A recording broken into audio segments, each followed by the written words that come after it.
Welcome back. This is the Lightforge podcast, and we are doing Murder at Castle Nathria's card review for Arena. This is Adwikta. This is Merps. We're going through the top 6 cards. Let's just jump into it. Yeah, Actually, let's not. You need Ooh, to I talk need to about I the need to scale talk a little real bit about quick. the scale. Okay. Before we jump right into it, I'm going to talk like 2 minutes about the scale. You guys, the scale's been around now for a while, so you guys should know what's going on. But the top 6 cards are all the neutral cards. The top 6 neutral cards are all the cards that we have rated A or an S. Now, S we call quote unquote broken, and A we call quote unquote premium. You should not have premium cards in neutral. So every single card we have ever rated at A has been nerfed by the game system, or has been banned in Arena, or has had their offering rate dramatically reduced. Sometimes it takes multiple metas before that happens, but it's all been done.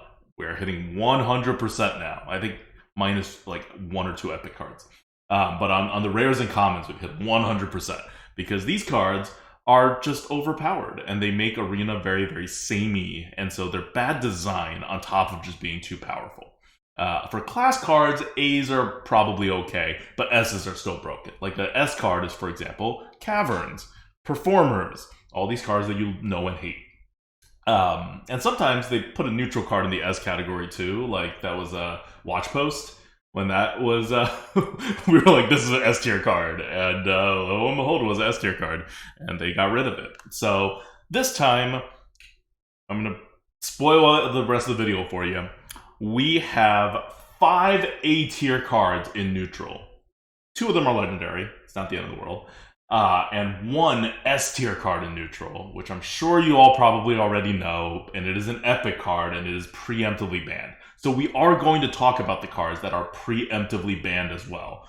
Just because they're interesting, and they're still in the game. They can be discovered. Like, you should know what these cards are. So we're going to go. But keep in mind, if this is like, if you're coming into this fresh, right, and you're like, oh, what cards are in Castle Nathria? What's going to be in Arena? This one's not going to actually be in Arena, at least not draftable.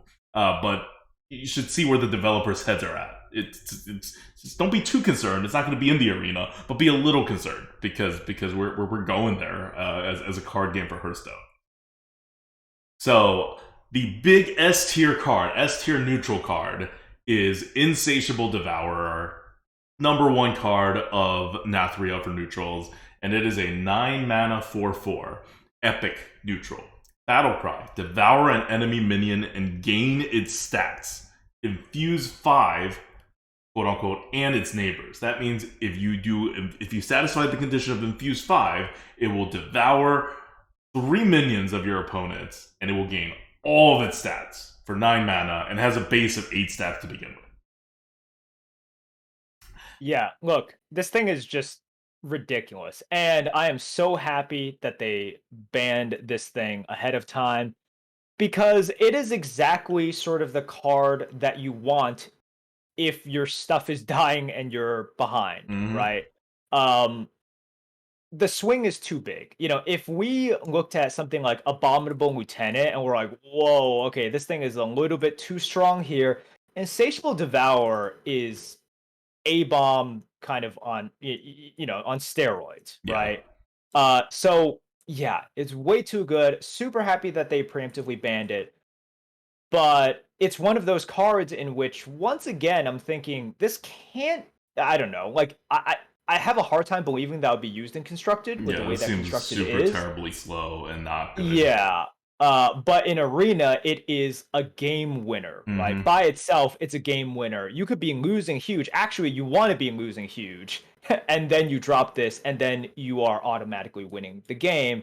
So that's all we'll say about it. Thankfully, they did ban it, but it's a scary, scary card. Yeah, and if you're looking for this was almost an S plus, by the way. It was really close to an S plus. And if you're wondering what infuse is, because we haven't really quite explained the mechanic, infuse plus a number is just how many of your friendly minions have to die while this card is in your hand, in order for this ability to like trigger. So if 5 things die on the board while Insatiable Devourer is in your hand, then whenever you play Insatiable Devourer, it will trigger the infuse part, which is to kill the neighbors as well and eat their stats for this card. And for a 9 mana card, 5 things are going to die before you get to play it most of the time. So this is just it's a silly card. And yeah, it's good. This is a preemptive ban, like Runaway Blackwing style. Like good. Okay, now we're going to move on to the A tier cards. Keep in mind, A tier cards are also all either banned or nerfed or have their offering odds dramatically reduced. A tier cards are like I'm trying to think of the last A tier card we have. We eventually moved Knight Captain to A tier. What else did we have A tier neutral cards? Amalgam of the Deep in that particular meta. School Teacher was an A plus. Gangplank Diver was an A plus. Mothership was an A. Like this is we're in territory where none of these are good in the meta. Gangplank ended up being countered by its own set, so it wasn't like as scary. But generally, these are all cards that you just see offering odds reduced. If not the card outright being banned, or they should be banned, like Mothership. Okay. So the first one is actually a common card, and it is the highest of the 3 cards we're going to go over that are not legendary. 2 of them are legendary. So we're going to do 5 cards. 2 of them are legendary. And this one is the highest one. Still an A, not an A+, but it is the highest one, and it is not banned. And I don't know why it is not banned, and one of the other cards is banned, by the way. This is this one will get banned, or it will get its offering odds super dramatically reduced. This is just going to happen. And it is Simrunner. 5 mana, 6/5. Beast. Death Rattle. Destroy a random enemy minion. So, the way I look at this card is actually similar to the way that I look at Gangplank Diver. And part of the reason I think of it like that is, will there be times in which this is just not that good of a card? Yeah, there will be. Like you're definitely going to get those situations in which this is just kind of a 5 mana 6/5, right? And let's face it, a 5 mana 6/5 beast in today's meta is just not as good. But there will be times in which this presents a huge problem. And yeah, they can play some other stuff to maybe try to avoid it. But you're gonna get a lot of value with it. And so I see a ton of similarities with Gangplank Diver, in which at the end of the day, is Gangplank Diver kind of the A rating that we gave it? Yeah, I think it is. Yeah. Now, is it kind of like the always? Well, we gave it an A+, but it should probably be an A. Yeah, it should probably be an A. But is it one of those always win you the game cards? No, it isn't. And that's not what A's are. But they are just sort of like, will present a lot of problems a lot of the time. Like, just think about how you play this card, right? Let's say you drop it on 5 on a non-empty board. Well, now, whatever your opponent plays, this will probably kill it off, and it will wipe out whatever your opponent already has on its board if it's eating one of your minions. Now, if your opponent can trade directly into whatever minion that you have on the board, and so your opponent has an empty board, your opponent can't play a minion anymore. Because if your opponent plays a big minion, it's going to die to the Simrunner. If your opponent plays a small minion, it's going to be eaten by the Simrunner. And if your opponent has to play an equally sized minion that happens to have 5 attack or 6 health, just 5 attack, and not too much health, right? That this will still get a lot of value. And that's the good situation where your opponent is reacting to this. If your opponent is actually ahead in some kind of way, and you put a Simrunner on the board, or if you're ahead in some kind of way, Simrunner goes crazy. If your opponent's super ahead, Simrunner's just going to take out something. Let's say it's a 2-drop in addition to a trade. Your opponent, 1, has to do the trade. Your opponent can go face, but then your Simrunner gets even more insane value. And if your opponent trades, this pretty much has taunt, and your opponent will want to inefficiently trade into Simrunner, because that's how they get manage their resources and not have their whole board destroyed. If you're ahead on the board, you get to pick when Simrunner triggers, which means your opponent can never play a big thing. At least not when a small thing is available on the board, because your Simrunner will just eat the big thing for free. If your Simrunner ever gets a proper trade-off, it becomes even more insane than that. This card, and remember, none of this is situational. This is just you plopping down a Simrunner on 5 no matter what the situation. And the percent chance that something ridiculous in your favor is going to happen is like more than 75%. That's what makes this card so good. It's like, imagine it's a fire elemental, but it always works and you don't need to target. and it's 5 mana. So, I mean, this card's going to get heavily offering odds reduced. Because you can't run around with this much power on a common card. Yeah, this is our A tier card, and what we consider the second best card and the best unbanned card. This card is not yet banned in the arena. It will show up on day 1. You should draft it pretty much every time it's offered, unless you have like too many 5-drops or something. And it will be single-handedly game-changing enough of the times. All right, next card. All right, next card is a banned card. It is Stoneborn General. You can talk about it while I try to find it. Okay. We have find this card. Yeah, well, I was trying to find it too.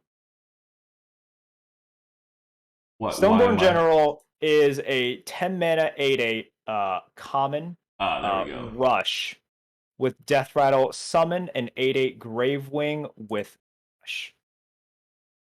Oh, this card is not banned? Okay, chat is telling us this card is not banned. Yeah, when you listed it, I was like, I'll trust you. I asked you to confirm it. That was me asking you to confirm it because I was getting off an airplane. Some weird information that I didn't have. I was like, okay, sure, I guess. No. I was asking you. I had no idea. That was the whole point of me asking you. Wait. Oh, I thought you were like, oh, I found this out. I was like, oh, okay. No. I'm literally just reading what people are posting on Reddit because I've been in Korea and Mongolia. I'm asking you to get the info. Okay, so is any card banned besides Stoneborn, besides Insatiable Devourer? Renathal, apparently, but has Renathal actually been confirmed? I don't know. This is one of the things I asked you to get the information on. I see people on Reddit saying it, but like, so it's just Insatiable Devourer and Prince Renathal. Renathal is banned. Okay. So Stoneborn General is not banned, and no other neutral cards are banned. Yeah, apparently so. And this is why we need an actual like database for this, or patch notes. This is something that a lot of people have been calling for a long time, in which we need to look at people's like Twitter feeds in order to find out this information. So, okay, this card is in. Okay, well, this card is in. That's another common card then that is A tier rated. This card will be right after Simrunner.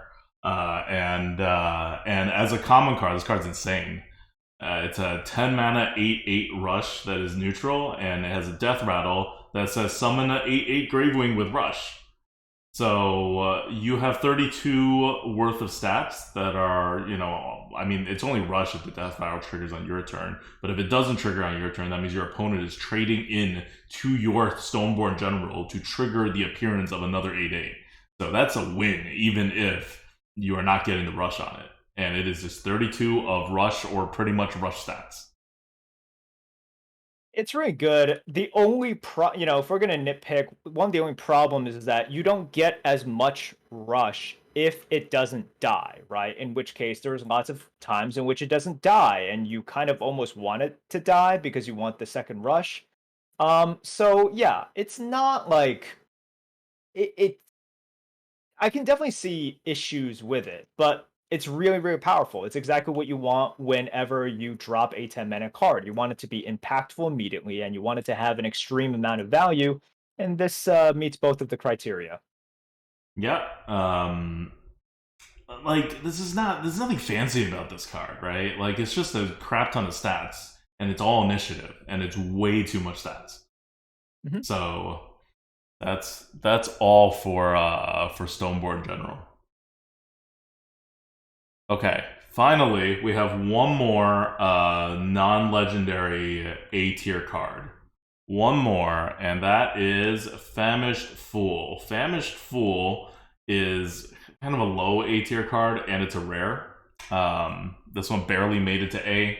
I still think it's going to get its offering rate reduced, but it is borderline. It is a 5 mana 3/5 battle cry, draw a card, infuse 4, draw 3 instead. So drawing 3 cards normally takes 5 mana, and this card will do it and put a 3/5 on the board at the same time. If you can get Infuse 4. And Infuse 4 is not that hard to trigger on a card that's main purpose is to draw. When you're looking at Infuse cards, you have to look at what you're trying to do with the card, right? For Famished Fool, even if it didn't have Infuse 4, it's still a low tempo card for 5 mana. You get a 3/5. So you're not going to want to play it until way later anyway. So this Infuse 4 basically just means you can't play it if you top deck it. But otherwise, it just draws you 3 cards. It's a super easy to trigger condition, given the structure of the card. And it is just a lot of draw, a lot of card draw at 3/5. Now, the meta may work against this card.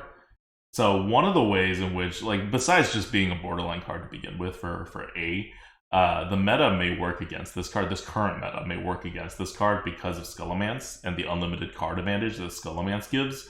You don't really need to draw cards if you have endless cards anyway, right? Like, sure, it's better to draw cards than to generate more fishies or more smug seniors, but it's at a lower need than in a normal meta, in any meta that is non-Skullomance.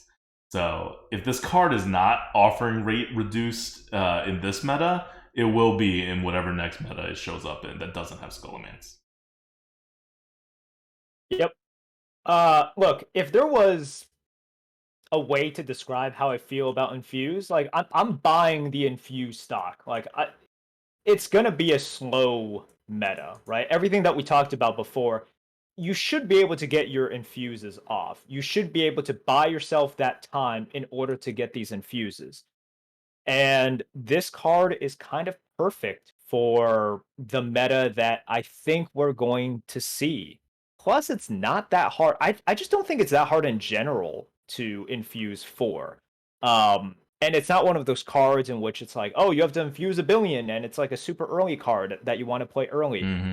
So you don't have that like conflict as well. And that's the reason I think this card is just really, really good. Now, when I was reviewing, I was like, I think this is closer to like a B plus rather than an A. But yeah, if you're saying it's a low A, I'm like, okay, whatever. Yeah, I mean it's a borderline card, but it edges into A. It could be a B plus. We don't actually have any B pluses, by the way, this time around. So if you're looking at this, so Famished Fool, Stoneborn General, Simrunner. I'm gonna keep saying Mug Plumber until people think it's actually an A. Simrunner. That's 2 5-mana cards that are gigantic, and then a ridiculously gigantic 10-mana card. So not only are the cards really good, but the really good cards in this set are all really big, reinforcing this game's gonna go on for a while, right? Well, because you're all gonna be drafting these cards.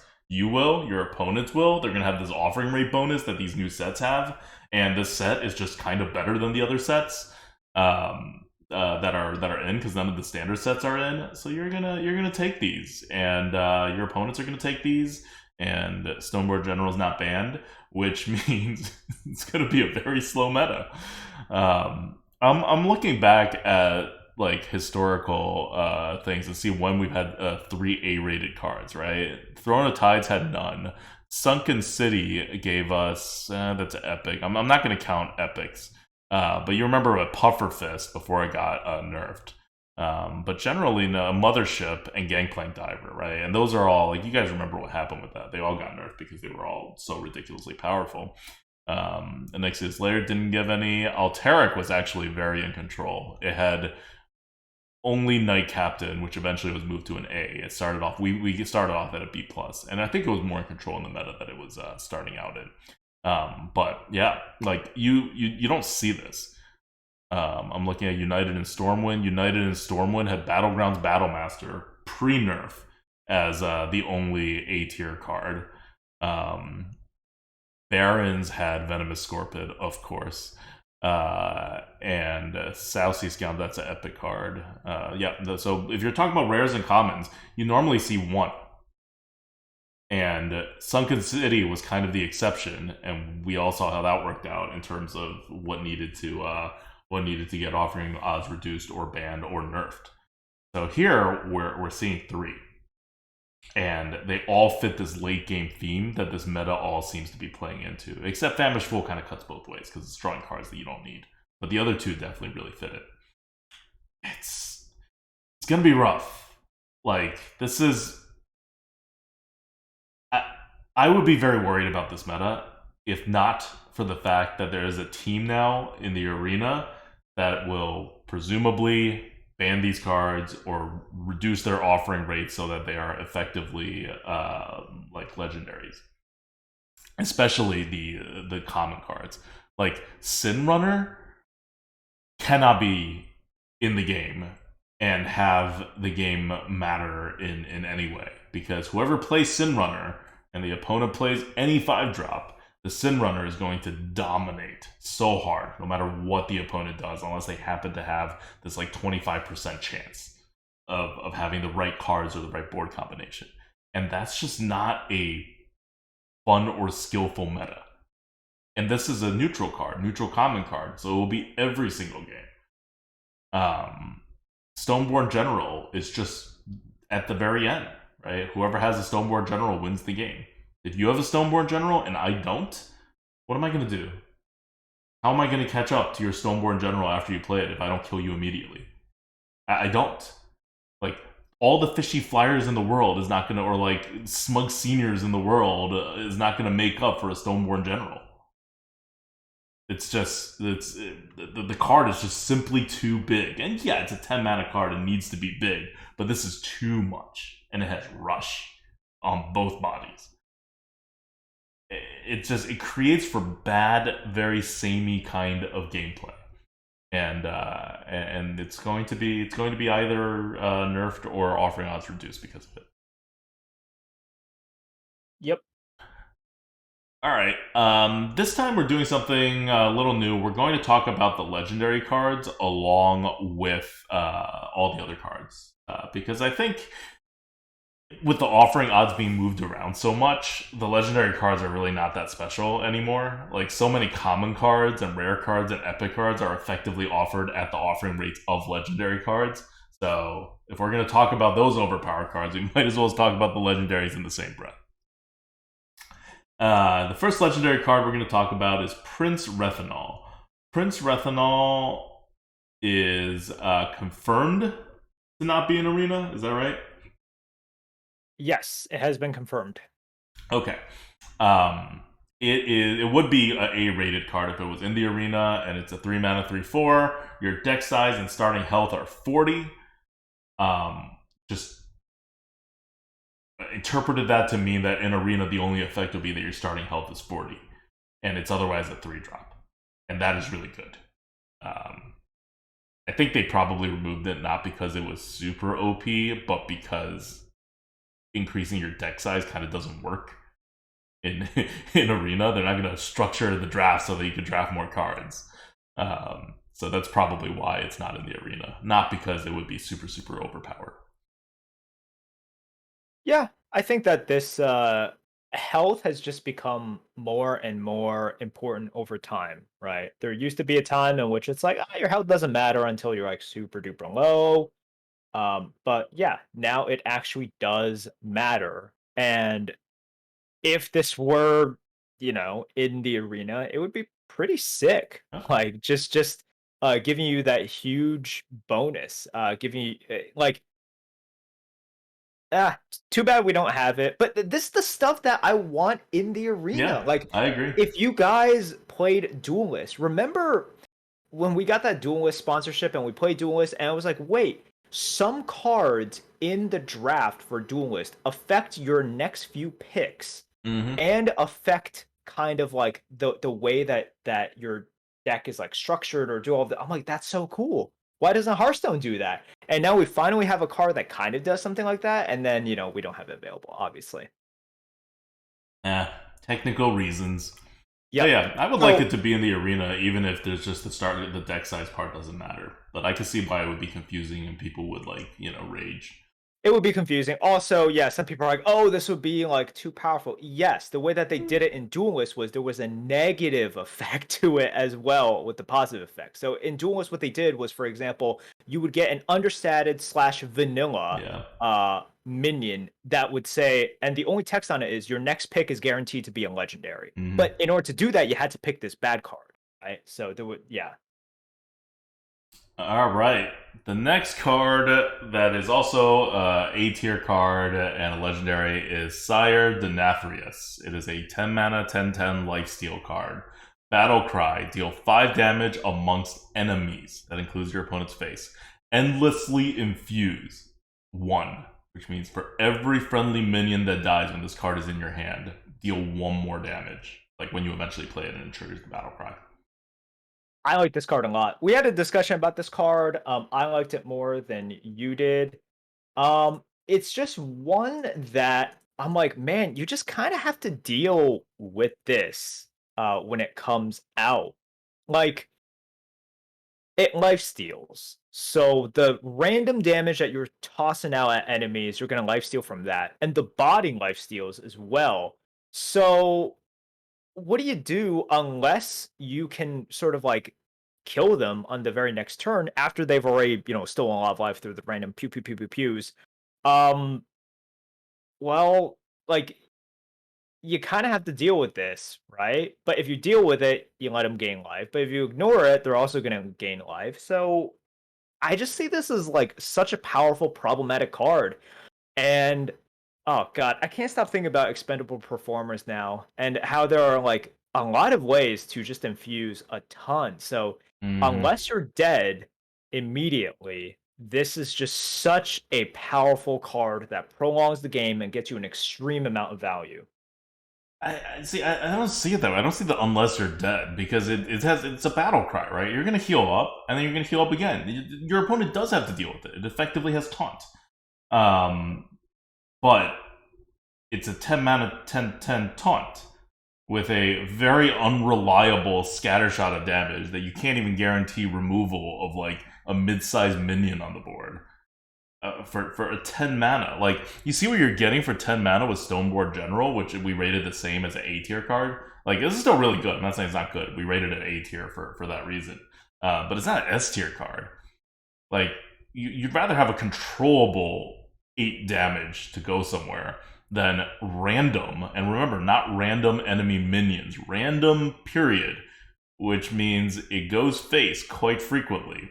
You can't guarantee any kind of kill. It's way too much RNG. Like, really, the fact that it can go face randomly absolutely kills the value of this card, I think. And by kills the value of this card, I mean, if that did not say enemies and said enemy minions, this would be like an S plus tier card.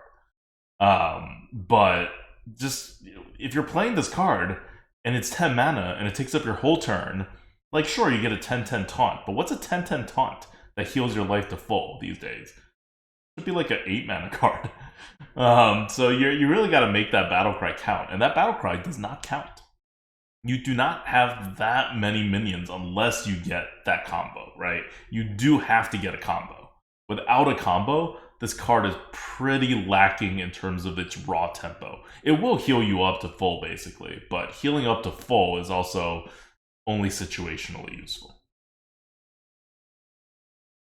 Um, Man, I like this is one that I just see. I think it'll deal more damage than what you are thinking of because of the length of games, because of I think how long you can afford to wait on this. And then afterwards, yeah, this is one that we had a discussion about, even though it was a legendary. I'm just like, I really like this card. I think that this should be a little bit higher. At the end of the day, it's still, it's still quite high, so I'm fine with it. But we'll see. We'll see where this ends up. Mm-hmm. Yep. All right. Well, that's it for our top cards of this meta. That's interesting that Stoneborn General is not actually banned. So now we actually have a lot of very powerful cards coming into the arena right off the bat. These are all overpowered cards. I think. Like, I honestly think Famished Fool is not going to be overpowered in this meta. We rated it I A, agree. like the lowest A, but this is not the meta for Famished Fool. It will just, it's one of those cards that's like, well, this will be a problem, like whenever you have a normal meta. But this is not a normal meta that's going to come out. And so Famished Fool will just be kind of very powerful rather than seemingly broken. But Stoneborn General was made for this meta. Simrunner was made for this meta. Wow, Simrunner is made for any meta. It's gonna be quite powerful. Like, this is the kind of stuff when neutrals go into A tier territory, they got to be knocked down. And if they're not knocked down, the whole meta is going to be samey, and the whole meta is going to be repetitive, and it doesn't matter what class you pick, and these cards are going to dominate. Even if you have better class cards, these cards are going to be dominate because you're just going to see them so much. Common neutrals, the offering rate with an offering rate bonus for being in the new set. It's you guys all remember how often you saw Diver when it came out. You guys all remember how commonly you saw Knight Captain when that card first came out. It's going to be the same. Only now, instead of Knight Captain or Diver, you're going to get 2, maybe 3, well, 2 of the common cards. You're going to get both Stoneborn General and Simrunner. And it's just going to be the same thing every game. It doesn't help that Skullomance is coming back, because Skullomance itself is samey. Like, what is Fishy Flyer but Fishy Flyer and another Fishy Flyer? Right? What is Smug Senior but Smug Senior and another Smug Senior? And these are all still very good cards. They're not like as amazing as they used to be because of the power creep. But it's going to all be a very samey meta. And that's just not fun. Beyond the fact that these cards are overpowered, it is also just like boring. Like, I think Simrunner creates interesting board states and decision making potentially, and I can see how Stoneborn General is also designed in that way.